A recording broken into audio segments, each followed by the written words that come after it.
Confident గా ovulation time అనేది చెప్పగలగాలి అంటే, ఒకటి LH టెస్ట్ కిట్స్ అనేవి ఉంటాయి అండి. సో ప్రెగ్నెన్సీ కిట్స్ లాంటివే ఉంటాయి.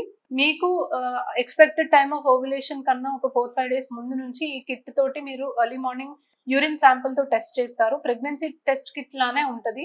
ఎప్పుడైతే 2 లైన్స్ కనిపిస్తాయో, యూరిన్ శాంపుల్ మీరు వేసి 2 లైన్స్ కనిపిస్తాయో, అప్పటి నుంచి హస్బెండ్ వైఫ్ కలవడం స్టార్ట్ చేస్తే ఓవులేషన్ జరగబోతుంది అని దాంట్లో మనకు తెలుస్తుంది అండ్ ప్రెగ్నెన్సీ ఛాన్సెస్ పెరుగుతాయి. And last but not the least, actually the most effective method is follicular scans అనమాట. So second day of menses నుంచి రెగ్యులర్ గా స్కానింగ్స్ చేపించుకుంటూ ఉంటే ఎగ్ ఎప్పుడు పెరుగుతుంది, ఫాలికల్ ఎప్పుడు పెరుగుతుంది, ఎగ్ ఎప్పుడు రిలీజ్ అవుతుంది, ఫాలికల్ ఎప్పుడు రప్చర్ అవుతుంది అనేది మనము స్కాన్ ద్వారా చూసుకొని కూడా తెలుసుకోగలం. So calendar method is always possible. అంటే దీనికి మీరు హాస్పిటల్కి వెళ్ళడము లేకపోతే ఇంకేదో మానిటర్ చేయకుండా కూడా మీరు తెలుసుకోగలరు. బట్ LH టెస్ట్ కిట్స్ ద్వారా కూడా మీరు తెలుసుకోవచ్చు. And most effective way is follicular scans. Follicular scans ద్వారా ఖచ్చితంగా ఓవ్యులేషన్ ఎప్పుడు జరగబోతుంది అనేది కనిపెట్టుకొని హస్బెండ్ వైఫ్ కలిస్తే ప్రెగ్నెన్సీ ఛాన్సెస్ డెఫినెట్లీ ఇంప్రూవ్ అవుతాయి. Thank you.